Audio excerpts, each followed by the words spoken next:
Hi everyone. My name is Genio. I'm a recently minted postdoc at Salim Seyfried's lab in University of Potsdam.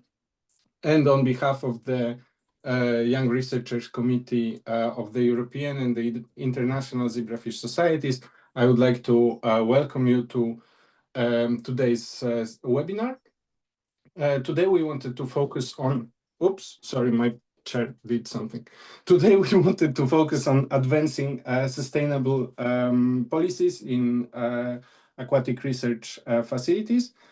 We decided to invite three people from our community who have excellent track record doing exactly that. Please welcome Max Breuer, Viviana Vedder, and Kathleen Whitlock to your screens. They will talk a little bit about sustainability in aquatic facilities. And please keep in mind that afterwards we will have a short Q&A session, so you can ask your questions in the chat, and we will record them and talk and answer them at the end of this session. So again, thank you for joining us, and I'm giving the screen to Max. Does this look good for everyone? Yeah, looks good. Perfect. Go ahead. Okay, so welcome everyone. We are happy to have you here, and thank you for to the YoRC for hosting us, and to the organizers for making this happen. And also, sorry for the squeaking in the background. That's my dog going at it right now.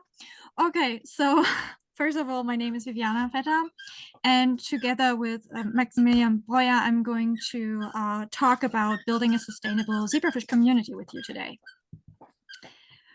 So, next slide, please. So, who are we? Where are we from? Basically, we are from the newly founded Zebrafish Sustainability Network that has previously been the Environmental Sustainability Committee. So the difference is that since July, we have become the ZSN that combines IZFS, ZDMS, and EZS under one umbrella. Next slide, please. Our goals are still the same, but have changed slightly. So we are still here for the scientific outreach to keep the discussion about sustainability alive. We want to raise awareness and get people like you engaged, but also reach the people that may be not thinking about sustainability at this point. And we want to make international conferences more sustainable. And we have already written up some sustainability guidelines for the community when it comes to conferences. So now we want to unite our aquatic research societies under the umbrella of the ZSN. So the societies that we have right now are just our starting point, and we hope that more will join us at a later time point. Next slide, please. So we previously had a Twitter account, but now the ZSN is also officially present on LinkedIn. You won't find a lot of resources yet, but as on our Twitter account, we are going to share links to articles that we find important, lab hacks, information about presentations, and so on. So you don't need to rush now to scan the QR code. It will also show up at the end. And now I will hand over to Max. All right. So hi, everyone. Now that you heard our goals, you know that one of these is to find solutions to make our labs more sustainable. The main problem, and everybody of us as scientists knows, is to find solutions first, we need to understand the problem, and to understand that we need numbers. To get numbers, what you do is you perform a waste audit. One of the bigger ones that was announced about 10 years ago came from the UK, and which they showed that the major lab, so this is pretty much like the department of over 200 people, can produce over 267 tons of plastic waste each year. Of course, this is going to vary greatly on your research and how many people are working. But if you're putting all of these together, we're looking at an overall number of 5.5 million tons of plastic waste each year coming from the heavy waste producing labs. And as terrifying as this number is, our labs face another issue that we have to consider, and this is that we not only produce plastic waste, but we also produce water waste. So what is the impact of our aquatic research labs specifically on this worldwide production of waste?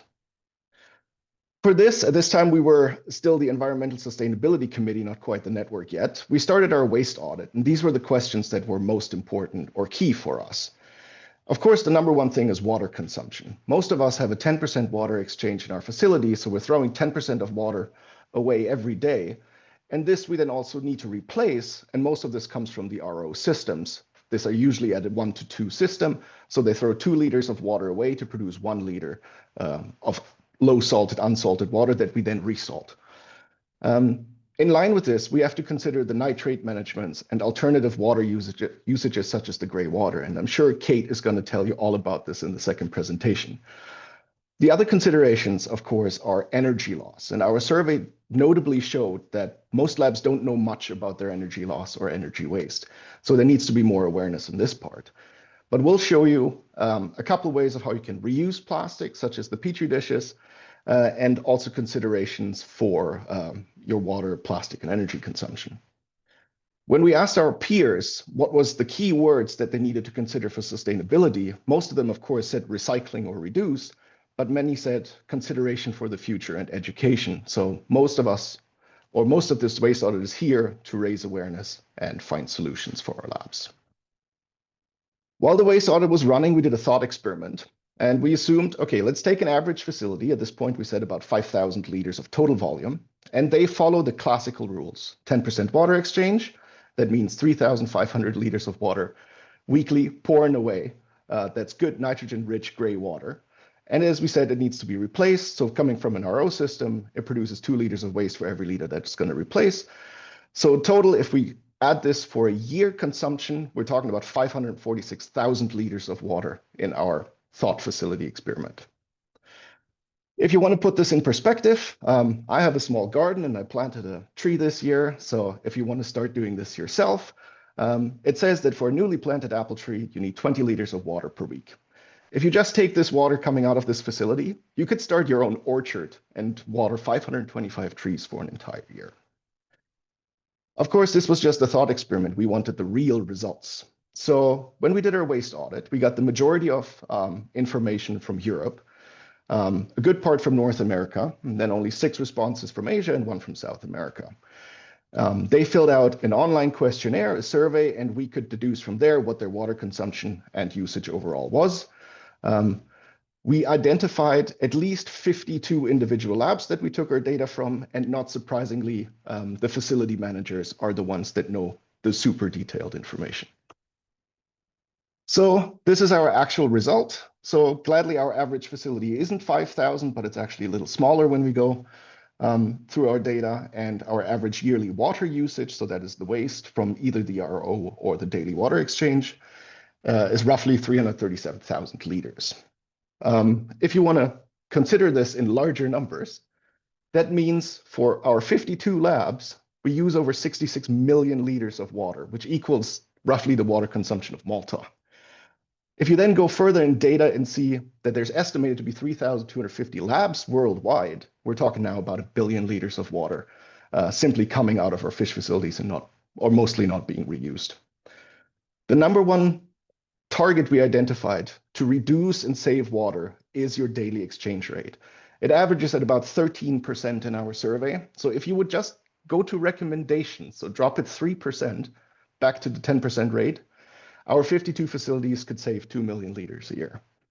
Again, if this seems too abstract to put this in numbers, going back to our orchard, our 52 facilities could start an orchard of 64,000 apple trees and water it for an entire year. But this is just the water aspect, and as shocking enough it is, we said we'll want to find solutions for other aspects as well. And Viviana is going to show you some ways to tackle the plastic and energy problems. So first of all, Thank you, Max. I'm going to show you some results of our waste audit and the questions we were asking. So one question was, are you using plastic or glassware for embryo rearing? I don't think I have to, tell anyone what a big impact this actually makes. And as you can see, more than half of the labs that have answered our questionnaire replied that they actually use plastic Petri dishes, but they later reuse them. But you can also see that 1/3 uses plastic Petri dishes, but later throws them away. I need a tab, Max. Just, yeah. So, as you can see, so this, you will see these small pictures. These are our lab hacks that we previously posted on Twitter as well. And you can see that the estimated plastic waste of research institution is 5.5 million tons of plastic waste per year. So if we can get the 32% that says they are using plastic Petri dishes and throw them away to actually reuse them, we could save a lot of plastic in the long run. So here's some other tips that we have for you. So for example, we know there are labs that wear shoe covers versus labs that actually have reusable shoes for the facilities. And you can see that if you were to wear shoe covers 5 days per week, you would actually save 510 shoe covers per year, assuming that you only go once into your fish facility. Then a small hack would be to use your empty pipette boxes to store items, organize your drawers and stuff like that. And another thing is, this is especially something that I see most in Europe, buying pipette tips in bulk and then filling up the pipette tip boxes, autoclaving the tips. That way you can save the plastic of the whole box. So the next question we asked was, do you turn off devices, including computers and lab equipment overnight? And you can see that, yes, a lot of people do, but there's still more than 1/3 that only sometimes does it, and a lot of people that don't. So if you run a PCR overnight at, let's say, 4 degrees, because let's be real, a lot of people do it at 4 degrees, you will actually use 700 watts per hour just to run that cycler in a hold cycle. So we would recommend not to run your cyclers overnight and thereby saving a lot of energy. So another thing that is very unpopular is to actually increase your deep freezer temperatures by 10 degrees to -70, because there have been studies that show that it will not affect your samples, like I said, but it's still an unpopular opinion. So another tip is to remove the drawers from your fridges and freezers to save energy, because it doesn't need to be cooling while the door is open, and you will also reduce your ice. And very important, and I know it, almost every fume hood has a sticker that says close the fume hood if not in use, because when you leave it open, it can actually consume the energy of 3.5 average homes. So next question we asked, and this is something that will be important later, is, are you collecting your gray water? Gray water is the water that actually comes out of our fish systems, not the one that goes in. So you can see that most actually don't know or don't do it, but there are 18% that said they would if they had the capacity. Some can't because laws prohibit it, but if we can get of the 68% people to actually think about it and the 18% to actually do something about it, we would already save a lot of water and reuse water for other things that Kate will show you in her presentation later. So then, most important question, also one that is highly discussed all the time, did you consider sustainable mode of travel for these meetings? And here you can see that 1/3 actually considered it and chose the sustainable option. But if we count together the ones that says the sustainable option was too expensive or it took too long, it's still a third. So these people are actually willing to do a sustainable mode of travel, but they say the options they have are not good enough. So there's still a lot of improvement here also when it comes to conferencing. This is part of a problem that we talk about and that we also consider. And now I will hand over to Max.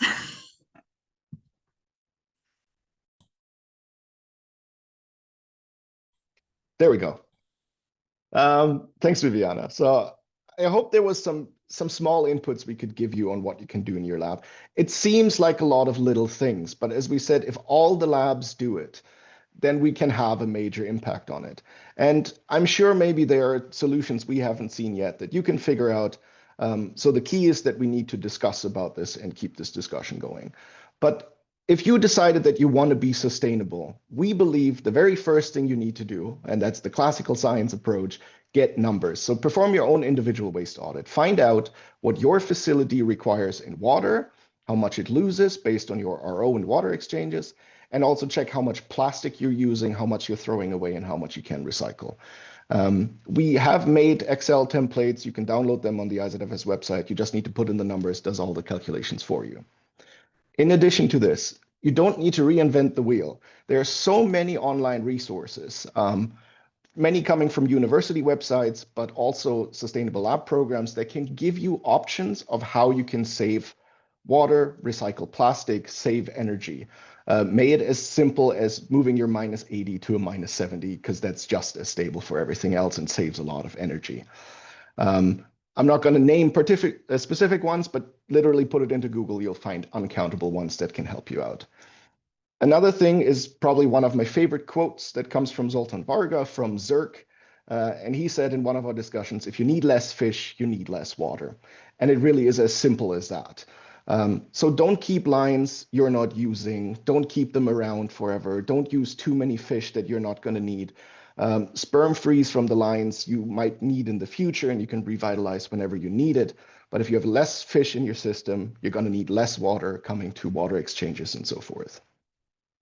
If you want to find solution, do this in your lab. We prefer this. But if you want to try to make more impact, join a sustainability committee. Most universities have this, and you can take active part in finding solutions.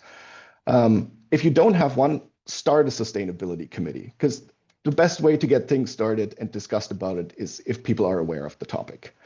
If you're already one step further and you're organizing a conference, the network designed a sustainable conference guideline. So contact us, we'll give it to you.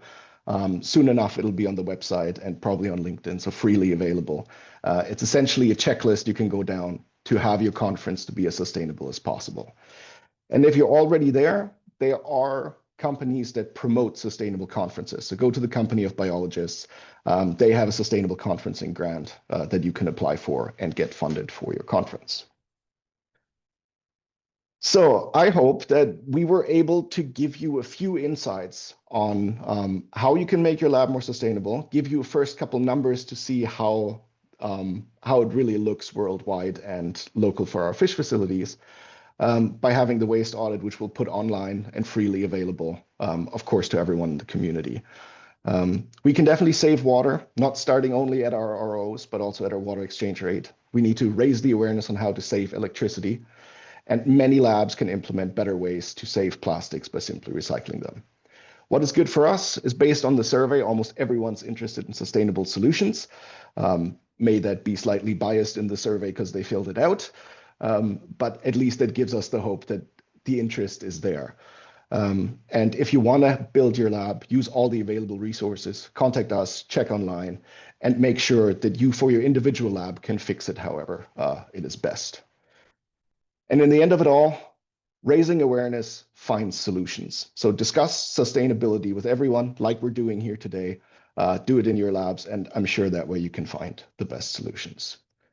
So at that, now you got time to scan the QR code for a minute. And thanks everyone for having us, and thanks everyone for being here. Are there any questions in between, or should we do it at the end? About to say, since when we're changing presentation, we can maybe already have one question from the audience. Somebody asked if glass is still the only alternative to plastic Petri dishes, since they're quite easy to break. There was a reason there was one switched from glass to plastic. So what's your opinion or suggestion on this? So actually my previous lab, we switched from plastic back to glass. And the thing is that we had very durable thermoglass Petri dishes. So it wasn't that they were breaking, it was rather that they were heavy. So we found that that was a downside of using the glass dishes, but I did drug screens and I can say it was really great to use these because the drugs did not affect the surface of the glass. So I think it also depends on what you're doing. If you're just injecting, you can also just use a plastic Petri dish and, you know, clean it later. That also works. But if you have other applications, you may want to consider using glass Petri dishes. My lab uses all glass Petri dishes that we wash in a certified washing machine. And yeah, they do break. If for some reason it's always the lid that breaks, we have a lot of bottoms with lids. But we did that because plastic is very expensive. And it's also, I mean, things are much more expensive in Latin America than they are in the US. And also for in Cornell, I tried to recycle my plastic ones and nobody would take them because they'd had fish in them. So at that point, I decided to abandon all plastic Petri dishes and move to glass and pay someone to wash them because it created also a job, which is very important. So if you're, sorry to just jump in here, but if you have a bunch of glass bottoms, the lids you can pretty much just use the plastic ones. They are like you don't even need to wash them in between, right? Because they are not getting really dirty. We do. Hello. Thank you both, Viviana and Max, for the great talk. I just wanted to ask you regarding like the percentage in the outflow of the system from like a 13 to 10% drop, if I'm not mistaken. I just have a feeling that people are a little bit more on the careful side when it comes to like a system that is unsupervised. And even though there are sensors and everything, personally, I feel like it's hard to convince somebody that works for the fish facility that we may have to change this and see how it goes, given the fact that also like service is not even sometimes, you know, within the country that the facility is settled, and every facility anyways has its own quirks, right? So I'm just wondering like if you have like some more constructive arguments in this reduction of like water usage and things that maybe we could debate on, if I may say so.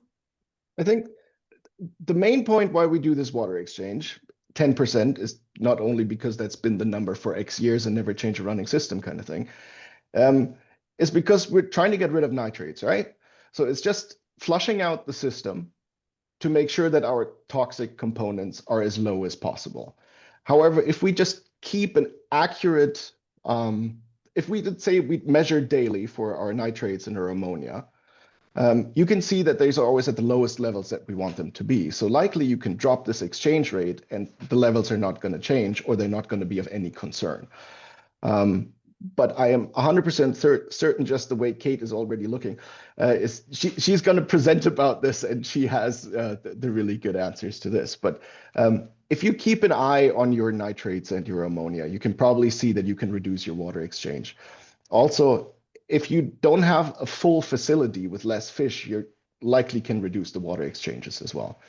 So you can keep an eye on that. If your facility is going to, I don't know, fill up near the end of the year because everyone's trying to get their fish, then you have to keep an eye if you might have to increase it. But if during the summer you have lower numbers of fish, you can probably lower your exchange rate as well. So if you keep a good eye on your system, you can adjust to it. And in our survey, we had exchange rates up to 25% a day. So I'm not sure how feasible that is, and depending on the facility, but the numbers can be definitely lowered if you keep an eye on your system. The thing is also, where do you get your water from? You know, what kind of water do you have? We know there's harder water, there's softer water. So all of this impacts your systems as well. But, you know, we are not saying like 10% is like the gold standard. That's not what we are saying. We are saying if you just reduce your, you know, water flow, if you reduce your water by just 1%, 2%, 3%, that can already save so much water. This is why we are doing these calculations, to show you by just, you know, dropping your water exchange by a few percent that you can make a big change. No one says, oh, you have to get down to 10%. That's not what we're saying. You know, we want your fish to be well and we want your research to work well. So just to, you know, provoke the thought of, can we maybe reduce our water exchange by 1 or 2%? It already is the first step towards saving so much water. Sorry, just a quick input, because this is really important. Sustainability will never challenge the quality of the experiment, right? We're just trying to find solutions how to be more sustainable without affecting our science. So we would never go as far as to say, do the absolute lowest water exchange level, even when the nitrates are super through the roof, and this might influence your experiment. What we're saying is there are ways we can make it more sustainable without affecting the quality of the experiment. Just to put that in there. There's another very practical question also in the Q&A, but that's also why we're here. Somebody asks, how do you label your glass dishes? Because yeah, it tends to rub off easily on glass dishes. So maybe someone has a recommendation on something that works easily on glass. We just used eddings or tape. Yeah, edding just works. So you just use rubbing alcohol to remove it. And I mean, you just need to label it on the side, you know, like you do a normal plastic Petri dish as well. And of course, also label the lid like you usually do. It's not much different, and we didn't have any issues with it rubbing off. So you just need to find the right marker to do it. We use a Sharpie and just use Sharpies, but if you wanted something more permanent, Electron Microscopy Services sells various labeling pens for histochemistry, which are more, they're harder to get off though. And we used 70% alcohol to wash them off, and it's never been a problem unless our Sharpies are old, and then they don't write very well on glass. So you have to buy new ones. Yeah, but no, we've never had a problem labeling them with Sharpies and wiping it off with alcohol. My only recommendation is wipe it off before you put it in the dishwasher, because we had an industrial dishwasher and when it gets hot, like it's really tough to get off again. So that would be my only recommendation when using the glassware. And somebody also asks if somebody of you evaluated the impact of water usage when you use glass versus plastic Petri dishes. So the question is, because we need to wash them, that would use more water? I guess so. But you also need to so most labs have like a bucket with chlorine or, you know, whatever they are using for disinfectant. So they will use water to clean these as well.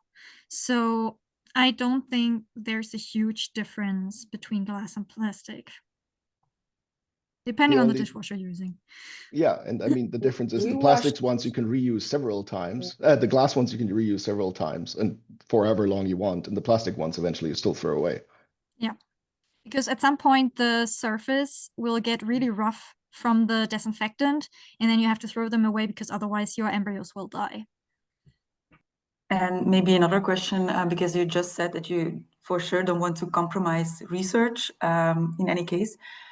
Is it something you do? Like, do you support all of your guidelines with research? For example, is there a difference from using a plastic cover shoes or no cover shoes at all? Because I also know that labs are not using them at all. Is that something you're thinking of, or that you are like, because I guess your guidelines will be more encouraging if they're supported by research, because after all, we're all researchers here. Okay, so one thing, for example, the changing your -80 to -70 is very well supported, that's not going to affect the shelf life of your samples for, I think, 3 years was the period they tested. So that was all fine. I mean, using shoe covers versus shoes, I think is just a calculation of saving plastic and everything. So I'm not sure how we can further improve on that.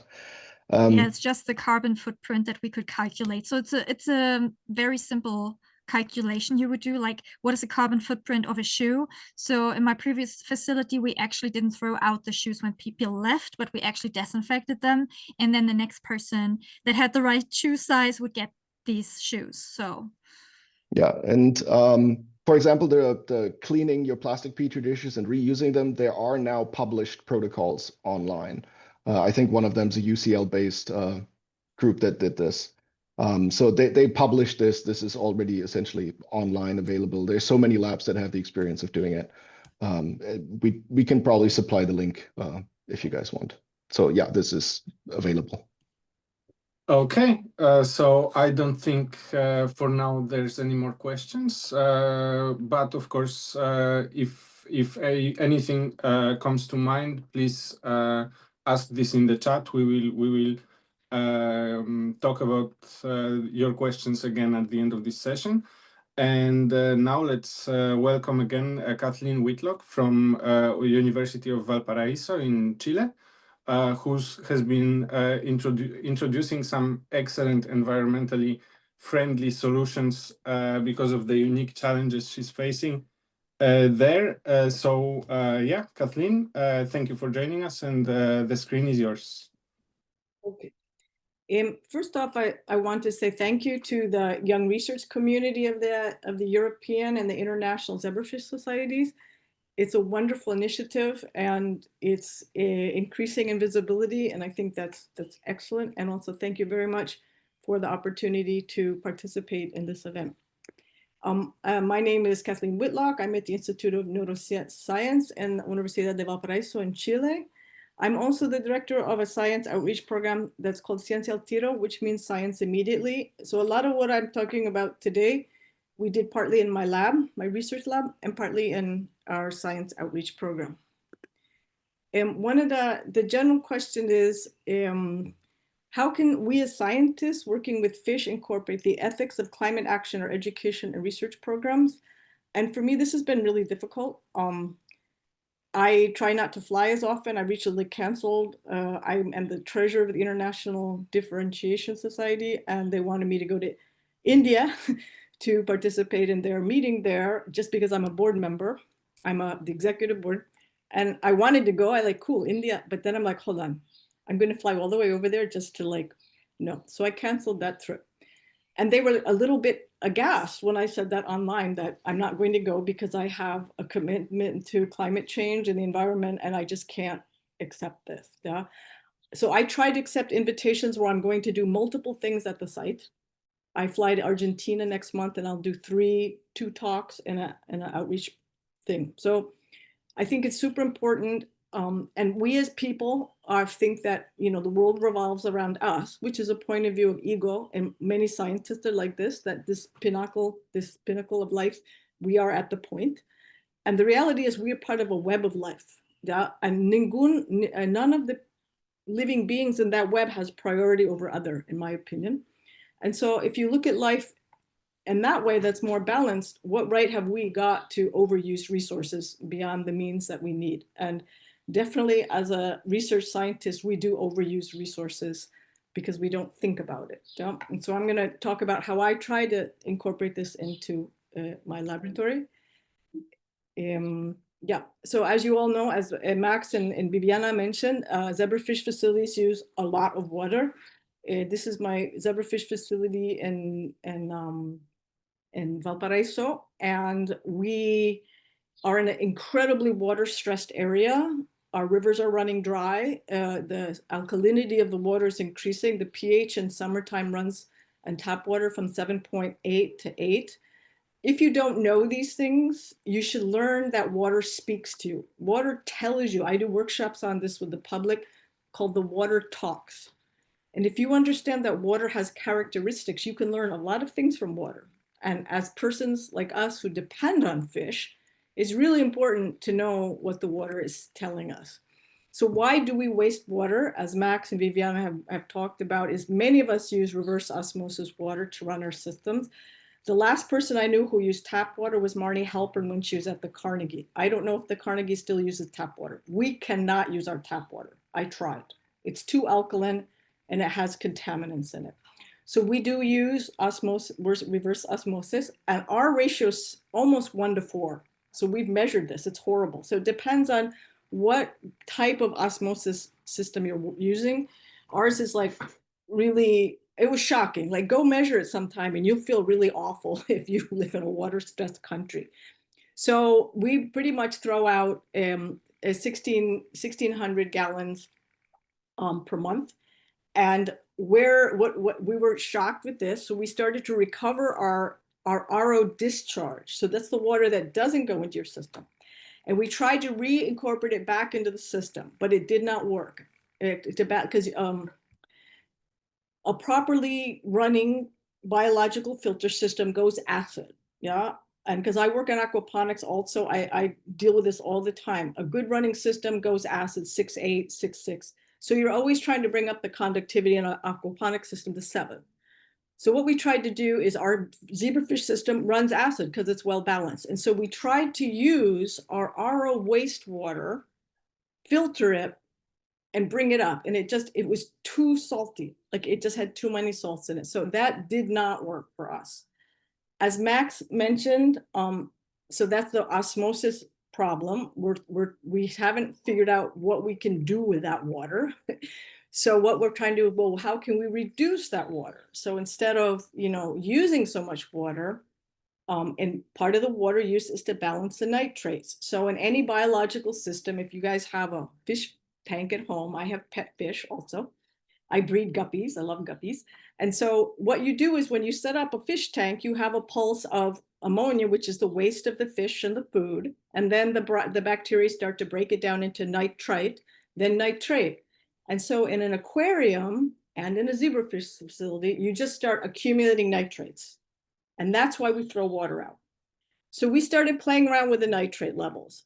And so we let it run our system originally between 30 and 50 milligrams per liter. That's high. Yeah. And so overall, the fish did not show much stress. Stress defined as swimming slowly, bottom of the tank, pale. But what happens is we pull our water off our system to raise our babies. And we started having a problem with our babies. And if you look into this, baby zebrafish are very sensitive to nitrates. So that became a problem. So we had to keep the baby water separate from the rack water. And I recommend, if you are having a problem with your babies and you're not careful about your nitrates and you're pulling the water off your system for your babies, stop it, right? Because the minute we separated the water systems and didn't use any of we made our own baby water up, it increased the survivorship of the babies immediately. So baby zebrafish and other freshwater fishes are very sensitive to nitrates. So what we did is we run our system at 20 milligrams per liter. Yeah, it fluctuates up to 30. It never drops to 10. And we try and we measure it depending on how much we move the fish around, at least once a week. Yeah, if we're setting up a new rack or taking a lot of tanks off and moving things around, then we measure it when we do that. Okay. So if you do let it run really high, which is up towards 50 milligrams, you do start creating, if you keep it at 50 milligrams and it can, shoot up, if somebody overfeeds your fish, it can shoot up. Then you do start seeing stress. That is qualified by behavior, right? So what do we do with our water that we pull off the system? As I mentioned when we were getting going here, is I have a very nice lab and they tolerate my eccentricities. So we carry the water out to a garden we made next to the lab. So we all have very strong arms and we dump the water on the garden. And so we have roses and geraniums that are like 2 meters tall. It's very pretty. But it's a lot of work and not everybody likes to carry water buckets. And so, as I say here, all aspects of fish husbandry, one has to discover what method is best for your system. Because I work in Latin America and not in Germany, for example, the rules and regulations are a bit less strict, we shall say. So what we decided to do is to start investigating other technologies that we could possibly incorporate to use this water we're throwing out, to use these nitrates, which are a fertilizer. I mean, the world dumps nitrates on agricultural fields to increase plant production, right? Chile, until the Germans figured out how to fabricate nitrates, Chile was the source of nitrates for the world through mining in the north. And then after World War I, no longer. So because of my interest in fish and the environment, conservation, and education, I became really interested in aquaponics. Aquaponics is the recreation of an ecosystem in balance, right? So balance means you're not going to have a surplus of nitrates. We have built a science center where we do a lot of the fooling around with systems, so we don't always use our fish facility. It's called Edificio Verde, or green building, because it has solar thermal mass heating for one fish facility. So we heat our fish facility from the sun. And you're welcome to contact me afterwards if you're interested in that. And we also have a solar electric backup system on the fish facility in this building.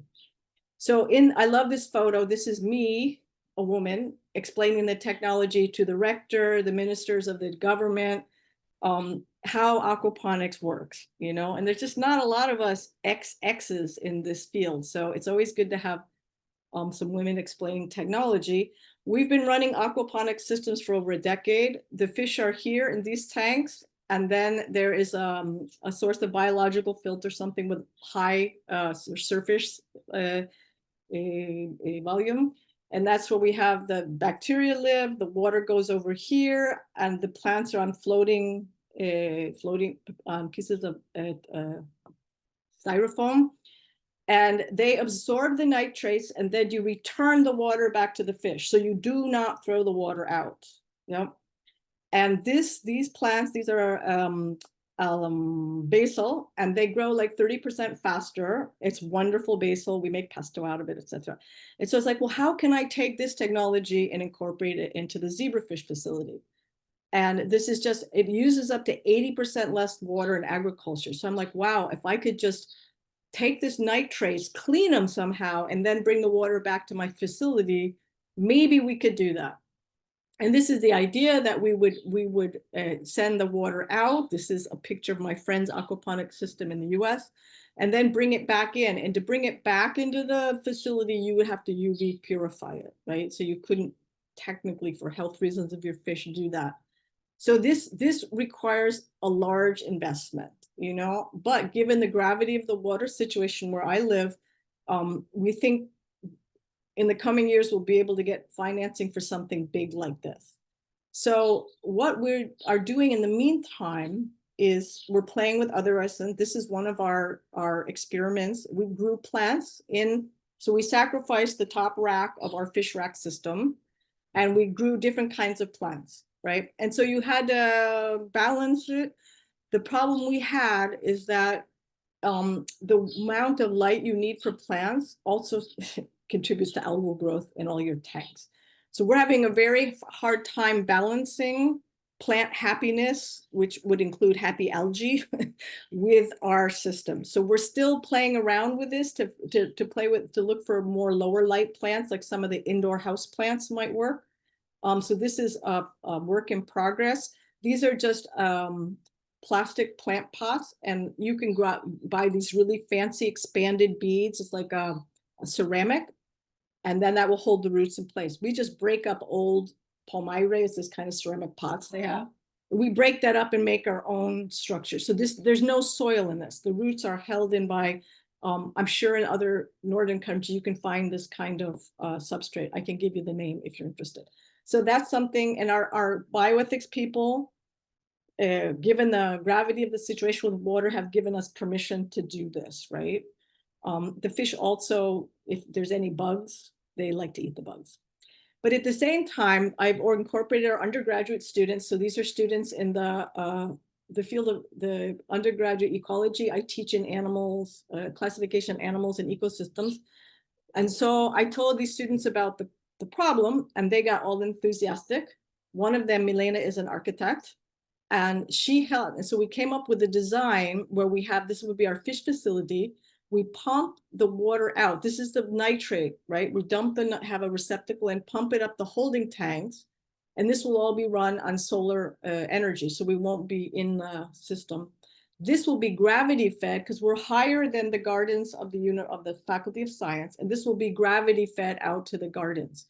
So they did all the footwork for this, and the idea is a system to reutilize the water, a system photovoltaic to actually have the energy, and have a area where we're going to use the water to make a green space, which right now is a place filled with trash. The first problem, and many of you probably have the same problem, is who owns the space that you want to use?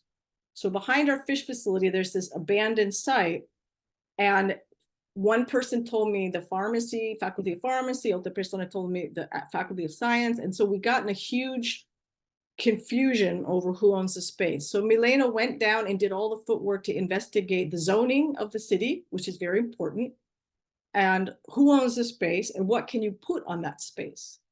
And so that turned out to be a bit of a problem because we cannot put a building on that space. We can't put a little greenhouse, but we can leave the tanks. So we could put tanks there, a small solar collector, and run the system. So we're redesigning the system.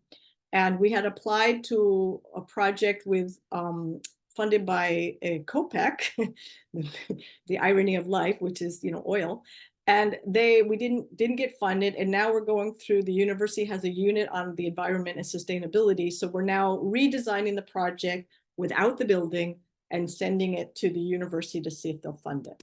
And so this last slide is the conceptualization of this is my fish facility down here, right? And these are the 2 containers we want to put. And then they want to make a little garden here with native species of Chile to use as a show. And the rest of the water will be gone downhill, which is over here, to the gardens of the university. And that's what we're doing right at this moment. And we've played around with taking the water from the nitrates and the overflow of the osmosis inversa, and they're balancing out the pH. So we're going to incorporate the 2 waters into this, not just the nitrate we throw off, but also the water, the overflow of the reverse osmosis. We have preliminary, not approval, but positive encouragement that we will pass the government requirements for gray water. Okay, we've submitted water, it has no sediment. We've submitted all of our bioethics, all the information about the fish facility, about the chemicals we use, and up to this point, they are encouraging us to apply for funding for this project as an example for other parts of the country. So I think fish facilities have really clean water. I mean, that's the other crime that we didn't talk about. We are throwing out really good water. Right? Water, I would drink the water from my fish facility. I mean, the water in the tanks, it's fine. It's a little warm, but anyway, so we're throwing out water that's better than what people in 3rd world countries drink, And so that's part of the crime. So with this system, we're hoping to combine the nitrate that we're throwing out, the overflow of the reverse osmosis, and then we'll be able to put this on the garden systems in our native plant garden, as well as the ornamental garden below our facility. And I want to end by just showing this image. In my outreach program, we do documentaries, and I encourage you to go to our website, which I'll show at the end. And in our region, we live in the 5th region, the region of Valparaiso, and all of our water has dried up except for this last big river that supplies all of our region, which is called the Aconcagua, and it comes out of the foot of the highest mountain in Latin America, the Aconcagua. And if you go up into the mountains, you'll see this. This is a beautiful wetland. It is protected by Ramsar, the international regulation, otherwise mining would destroy it. This park is called the Andino Juncal. It's the result of a family, a private group of people putting this in protection. And this is the only source of clean water that remains for our river. All of the other sources are contaminated by mining and agriculture. And so this is what I tell people, like when I tell them why I waste so much time on these type of projects, is that this is all we have left. And when we destroy this, what will we do? We're all going to have to drink desalinated water. Anyways, with this, I encourage you to check out our documentary. And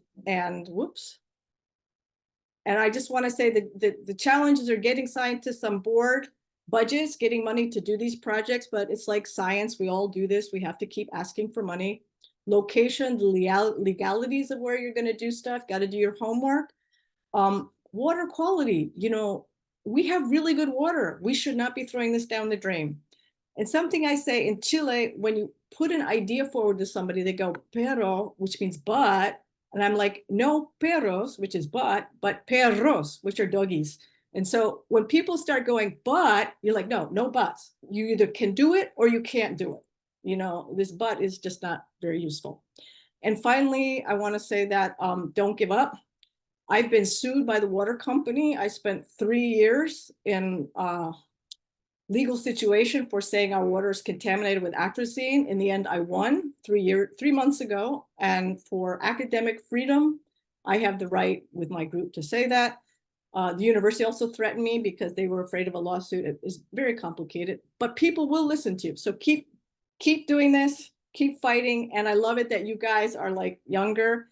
And I'm trying to get as many young people as possible involved in this project. So thank you very much to the people who got me into this, which are Max, Sunundan, and Viviana a few years back.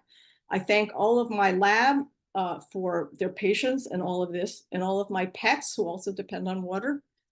And with that, this is the site of Ciencia El Tiro. We have a lot of science projects. Some are sustainability, solar energy, if you want this sort of information. So thank you very much. Thank you. Very inspiring talk. I'm sure that you inspired a lot of us.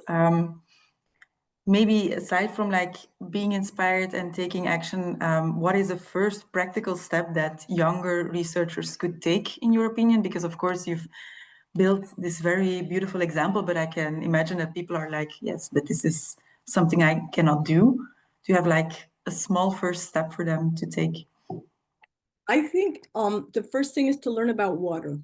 I think of all the things we talked about, because water stress worldwide is a huge problem, and it's only becoming worse with climate change. And it's not just the availability of water, but it's whether the water's clean or not, you know?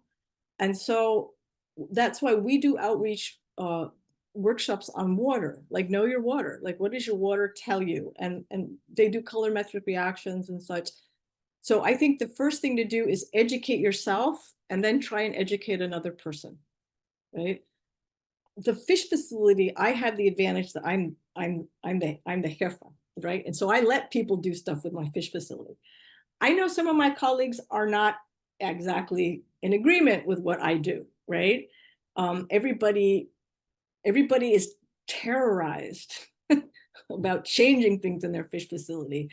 I've worked with salmon, guppies, koi, lots of fish. Fish are robust animals, right? And so I think that we had a thing in Eugene when I was a postdoc. I don't think they do it anything more, but it was fish facility training. I think it was just to get us to wash tanks, but you had to go there and you had to do like an assistantship in the fish facility.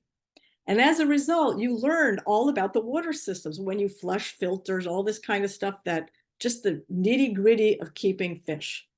And I find that a lot of researchers are really separated from that. They have no idea. I know researchers who start their fish facility and they raise their babies and distill with reverse osmosis water. I'm like, hold it, that's not the way biology works, right?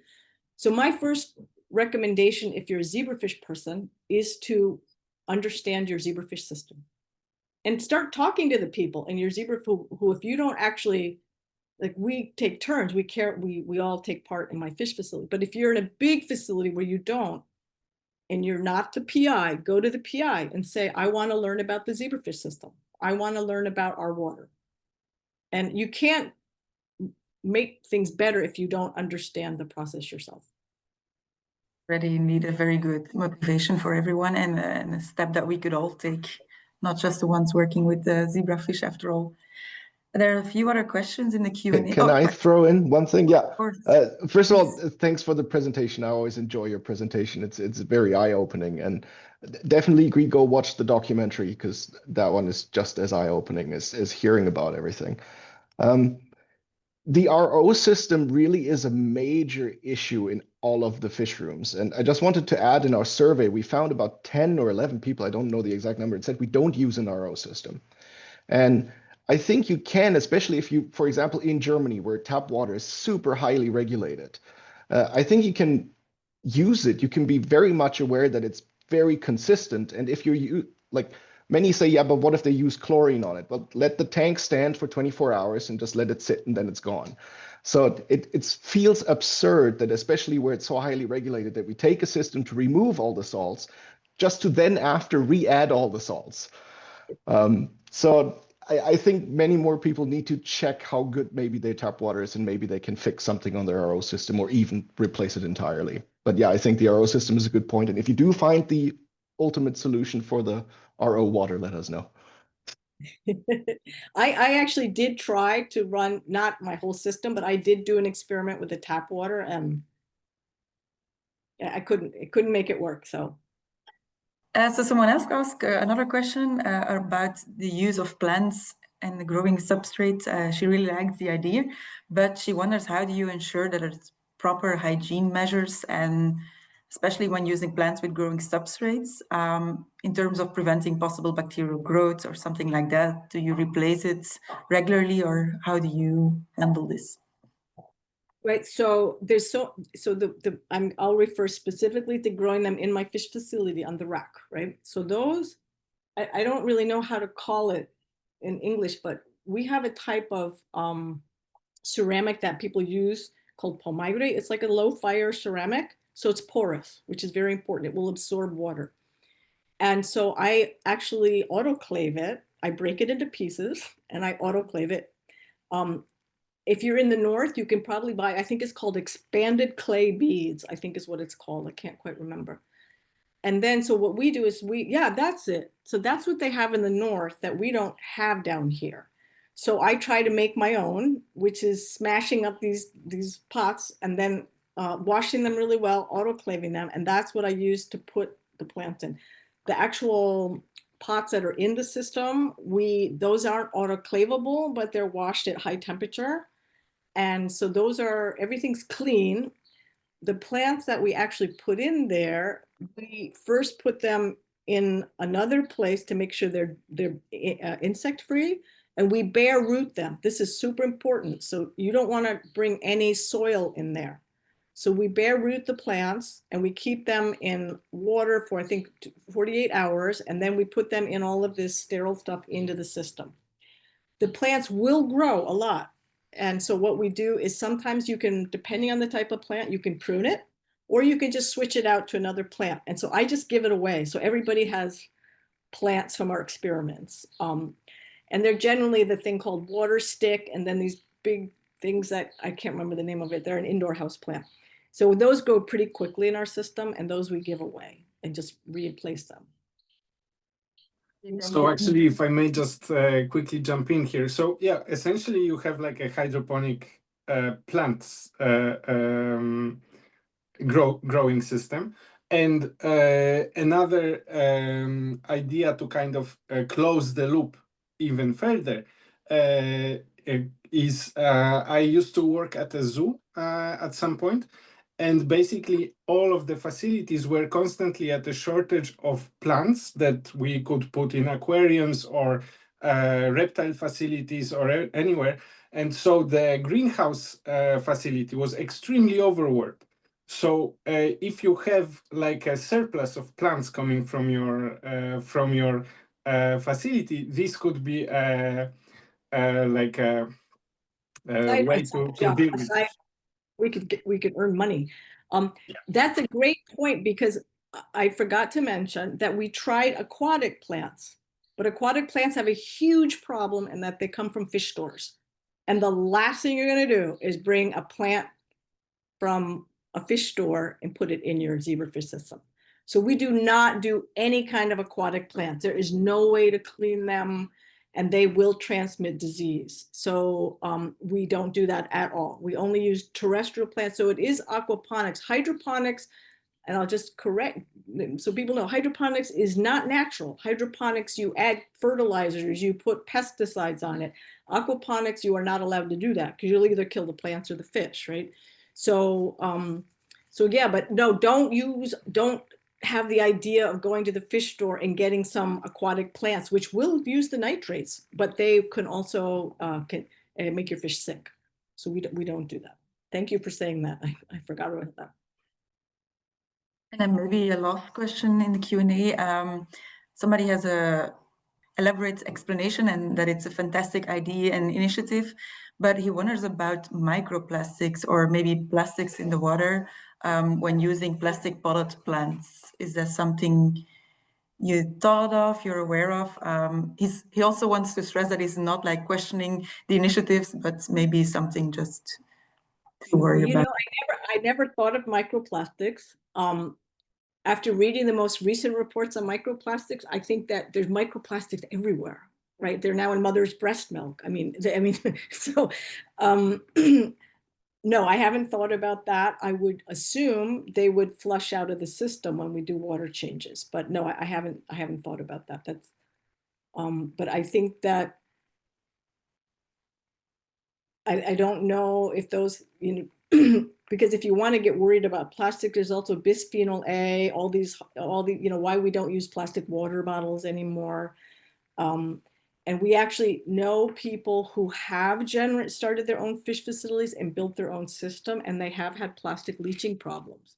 So you do have to be very careful with plastics in your fish system. That's a good point. I think I'm going to have to look into that. Thank you. If there are no more questions in the Q&A or in the chat, if there are still, please do, and otherwise, I think we can. Can you see my screen? Yeah. Well, thank you so much, first of all, to all the speakers that for sharing all those thoughts and interesting ideas. And we would like to take a moment to please invite all of you to stay connected with the Joint Research Committee through LinkedIn and also through the European Zebrafish Society and also International Zebrafish Society. And before we finish, we would like to, or we're trying to share with you this new initiative from the YoRC committee. This is the Franklin-Prasher-Kimmel Early Career Researchers webinar series. This is a new initiative where we aim to have this session like bi-monthly webinars. Yeah, well, the idea is to visualize our fellow PhD students and postdoc. We're gonna launch this series early 2026 and bi-monthly, as I said, and to giving the chance to early career researchers to showcase their work, also to connect with the peers from the community and to strengthen our global zebrafish community. It's named in honor of Rosalind Franklin, Douglas Prasher, and Charles Kimmel. Three scientists whose values and rigor, innovation, and mentorship truly reflect what we hope to foster here at the YoRC. Our goal is to simply to inspire, connect, and celebrate the next generations of zebrafish scientists. Keep an eye on those, so we will let you know more. And then the last thing is that we wanna also please ask all of you to mark your calendars for the next meeting. We're gonna be hosting part of a plenary session in the European Zebrafish Society that is gonna be on July 7 to July 11, 2026. We can't wait to see all of you over there to talk about science, change experience, and everything else from your journeys. Yeah, please stay connected with us, and we thank all of you to be here for your time and for your thoughts. And just to end, for those who could not make it maybe till the end, or if you want to share all of the interesting insights of our speakers with your colleagues, we will share the recording in a follow-up mail, and we will also share some interesting links that Kathleen and Max or Viviana talked about in our session, so that you can all start working on your own ideas in your own labs. One should point out that there's a message in the chat from somebody in Marnie Halpern's lab who's moved to Dartmouth. And she says that at Dartmouth, they are using their tap water. So they have good tap water there, and they are using it for the fish facility. So we should all check tap water. And my students who I showed, one of them just sent the big thumbs up. So one of the 4 undergraduates, she was watching, and I think her English isn't very good. I don't know, but so she didn't talk here, but she did say to you guys. So thank you. Thank you, Kathleen, Max, and Viviane for being here and for sharing all of your interesting tips, tricks, insights. And I hope to see everyone in our next webinar. Have a nice evening or day, wherever you are. Thanks so much for having us. Take care. Thank you, everybody. Keep up the good work.